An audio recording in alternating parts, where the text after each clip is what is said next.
Welcome to the bold analysis, ladies and gentlemen.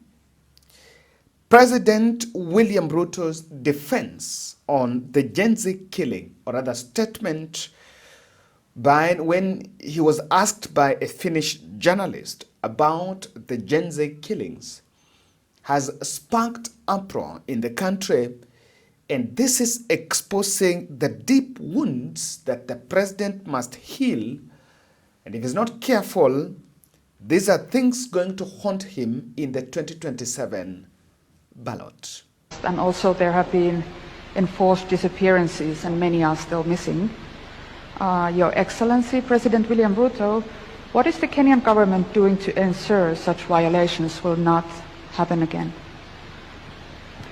Thank you very much for asking that question. I know that it will be a subject of discussion between my guests here with members of the civil society and other members of the Kenyan society. I undertook to the country that being a democracy, and robustly so, that Kenyans must not, as has happened in the past, where Kenyans disappeared and their bodies were found in all manner of places, that will not happen under my administration. And all the people who disappeared or who were abducted in what you said, all of them have been brought back to their families and to their homes. And I have given clarity and firm instructions that nothing of that kind of nature will happen again. And that it was my commitment as I became president that extrajudicial disappearances of Kenyans will not be part of what we are doing as a nation. Clearly. And it is very regrettable for the president, and I don't know whether he didn't foresee that. Of course, as even the handlers at State House already they should be expecting that whenever the president is engaging envoys of the presidents from the Europe, from other countries, the issue of Gen Z keeps on popping up. And it should not come as a surprise because the government must have a stand. And what I don't seem to get is what is making it so difficult to own up. It is a regrettable statement to come from the president, that to allude to the fact that all those who were abducted have been reunited with the family. And the irony on that, the irony of this is the kind of flip-flopping on the issue of abduction stinks to the highest level of deception through innocence posturing. And I want to say the state cannot do the innocence posture at something that people experience. The parents and the families of those who abducted still are talking, they are there. And it only means that William Ruto is liable.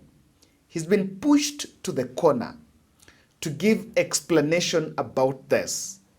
And twice or thrice, he's failed to give a concrete statement that can really answer the big question.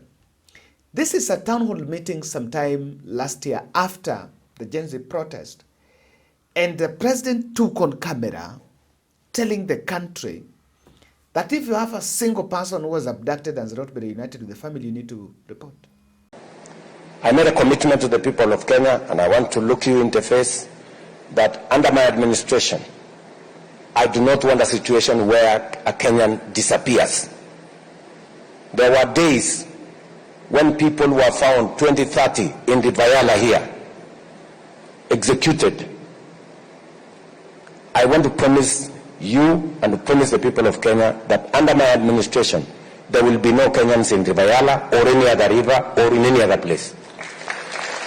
If, my good friend Peter, and I am here, if there is a family, any family, that their child or their friend or their relative went to a demonstration, whether it is last year or this year, and never came back, I want to know the names, because I will take firm and decisive action. Because as I talk to you today, I don't have a single name of somebody who has been abducted or disappeared. And the Minister for Interior, the PS for Interior is here, Raymond. If Sospita, kama uko na jina, mtu alienda maandamano, akapotea, hajulikani mahali yuko, tunataka jina yake, familia yake wakuje, patia huyu mungwana hiyo majina, we will deal with that situation. Because Kenyans have a right and freedom of association, right? Within the parameters of the law. And it goes without any doubt that this statement came at the wrong time. The president was not supposed even to make these statements, because is it just a matter of ignorance, of just innocence posturing? Nation team countered his statement by running a story about children, or rather young people, that are still missing even months after they disappeared in the hands of security agencies. You cannot get away from this. Who disappeared or who were abducted in what you said, all of them have been brought back to their families and to their homes. Well, so allow us to introduce some men to you.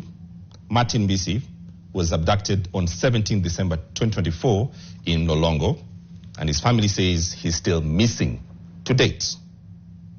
Kalani Mwema, abducted on 17th December 2024 in Nolongo, and his family says he's still missing to date. Now, on June 2025, Emmanuel Mukuria Kamau was abducted in Nairobi's CBD, and he is still missing. Here now is Peter Masharia, who was abducted on 25th of June 2024 in Nairobi CBD. Where is he today? Not even his family knows about his whereabouts. Now, these are just, but some of those people whose families say are yet to be united with their family, contrary to the president's claim that they are not home. And I want to say, it doesn't matter how many times the head of state will stand before a camera and say no one was abducted. It will not erase the fact that young people were abducted in this country. Look at these two headlines. This is The Nation. The Nation is saying, Putin asking Ruto to name the abductors. And I've been saying, you know, when the president is asked about this, he normally say, there's some criminal elements that infiltrated the protest, and these are the ones that were killed, went through that. But when he's asked by that journalist, and when engaging international journalists, he cannot present that point. He cannot make that argument that, you know, those who are killed, or those who probably disappeared, were just criminal elements that then infiltrated what was a genuine uprising. You know, this statement is normally said here when they get making corridors around these places. He says within these borders, but when he's confronted in the platform to speak about it, that has never been the point. There is a U.S. survey that was done, and we wanted to look at the headline, that was showing that Gen Z is going to shape William Ruto's is going to shape 2027 State House race. Things are turning hot, and coincidentally, it happened at a time when activists, when the parents for Rex were appearing in court, and an activist stormed the court demanding justice for Rex and all those who were killed during the protest in June.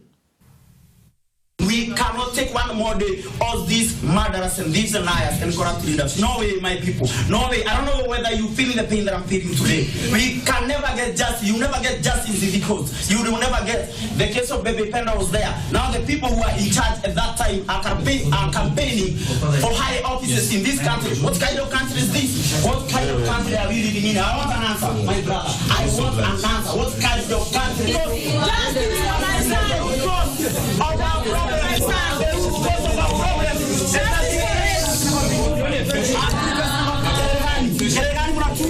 Munatuua nini ni wauaji? Watu wangapi tumezika? Watu wangapi tutazika? Justice for my son. Justice for my son. Hata uniue, justice for my son. Twende muongelee. Justice for my son. Wacheni aongee mtoke. Twende muongelee.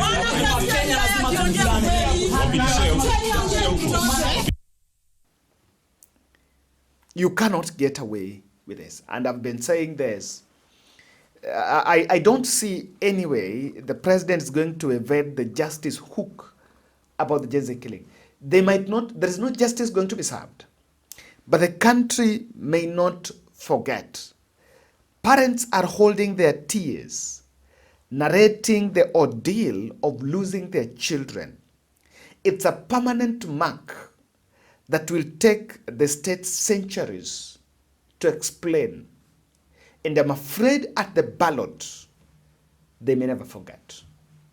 The country may not let go of those ordeals. However much someone would want to make an explanation, to make twists and spins around it. Ruto poisoned chalice with the Gen Z killing issue. And this is what I want to explain.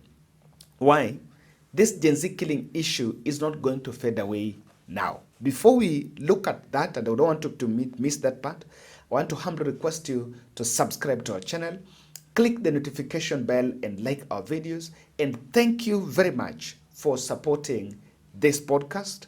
We do this each and every day because of your support. Remember to subscribe. Subscription is absolutely free. There is nothing going to be deducted from your account because you've subscribed to our channel. Number two, when you subscribe to our channel, the advantage is you'll be getting notifications whenever a new video is published. Now, I want to demonstrate to you why the Gen Z killing is going to be a permanent mark, is a poison chalice on the president's tenure. The BBC expose that was just done in April, the last week of April, is actually exposing how foreign powers could be dropping the president, President Ruto, are unhappy with the developments of what happened last year. And let me show you, immediately when a week after that video was released, there are some 4 filmmakers who were arrested. Allegedly, those filmmakers gave evidential, video evidence on what happened on that Gen Z issue. And immediately they were arrested. Envoys from the US were actually warning the Kenyan government against stifling the freedom of media or the freedom of expression. Now, BBC is also from Britain and funded from Britain. With them even to sanction, with such a high-profile story, to get its way and be published, it had to get the nod of the mighty and mighty. And there is an objective to it. So while the state would want us locally here to forget, but even the masters are not letting that go, because that is a tool that is going to be used against him. So you can try to muzzle those stories locally here. I realized not local media is never doing those stories. These people are still, families are still quiet. Yes. But these stories are not, normally don't appear. recently, until recently, I saw a video, I think it was Kenya National Theatre, where parents were brought together, parents whose children were abducted and killed, those who buried, those who have never seen, they came together and they were reading, they were sharing their stories about what exactly happened and the position or the state of quest for justice. For innocent protesters murdered by the Kenyan police and army. You left me with no last words, but only sitting at home and telling you, lifeless. I know you told God the process after that policeman shot you and watched you die slowly, blood draining out of you. This is a petition by parents whose children were killed by Kenyan security officers, some of whom were publicly known during the peaceful protests held in Kenya, June 2024. Now, it's approaching 1 year since we lost our children to the state-sanctioned violence, and the inordinate delay in bringing participants to book signals a clear error.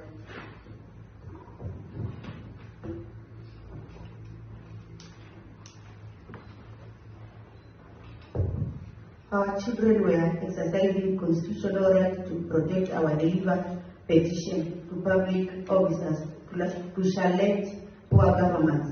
They were murdered in cold blood and many of them shot in the back while fighting. Some were shot in the head to illustrate police intent to kill, not to appreciate the protesters. Extrajudicial killings did not stop there. Many others have since been abducted and tortured, with some lucky ones found alive but maimed. Many bodies showed up in dams, dark sites and mobs. They still remain uncounted for following forced disappearance and state huntings. We as parents, the victim called upon all Kenyans, African and global citizens to stand with us as we collectively increase the urgent call for immediate implementation of our demands. Together, we request President William Ruto to reaffirm Kenyan commitment to the rule of law, accountability for murders, and judiciary for the many victims and of extrajudicial killings by taking immediate action on the following. 1. Arrest and prosecute Kilako and their commanders who directed and executed the murder of innocent peaceful protesters. 2. Provide compensation of murder's victims, families and families of those who suffered injuries and destructions of property. 3. Arrest and prosecute those who sponsored the destruction of public property during the protest. 4. Arrest the prosecute criminal element and infiltrated the peaceful protest to facilitate looting and looting of private property. Number 2 is a demonstration. There is what is called HVI. It is the household voting influence. Household voting influence has diminished on the president, and this is what it means. Household voting influence is an influence sphere within family. So, and this was shared with a very senior person in this channel. And you can make this challenge. Can you, when you go back to your family, back home, and in just that family gathering, and the issue of politics pops up, there are normally tendencies where people in a family align with a particular political leader. Now, you will realize that if in a gathering where you guys were like 20, you will have realized that probably in 2022, probably 15 of you believed that William Ruto is the best choice for the country. Now that influence is reducing, and people are giving stories about they're the only ones in their families who still believe. But you can make that challenge. Ask yourself in your family, who amongst you, how many amongst you still believe that William Ruto is on the right track? Now that is a key influence in election. Election is influenced largely, apart from the tribal aspect, apart from all the other factors on table. Household voting influence plays a key role in the election day. And that has reduced significantly. You'll realize that you probably are the only person who still believes, or maybe 2 out of 10 or 2 out of 20. And that has really affected. And many of times if you ask them, the result that I was reading about this, it's because of the Gen Z issue. The other issue is the Ruto scorecard pitch is dented. I've seen someone saying, and I've seen the president on top of the car saying, in 2027, I don't have a competition, I don't have a competitor.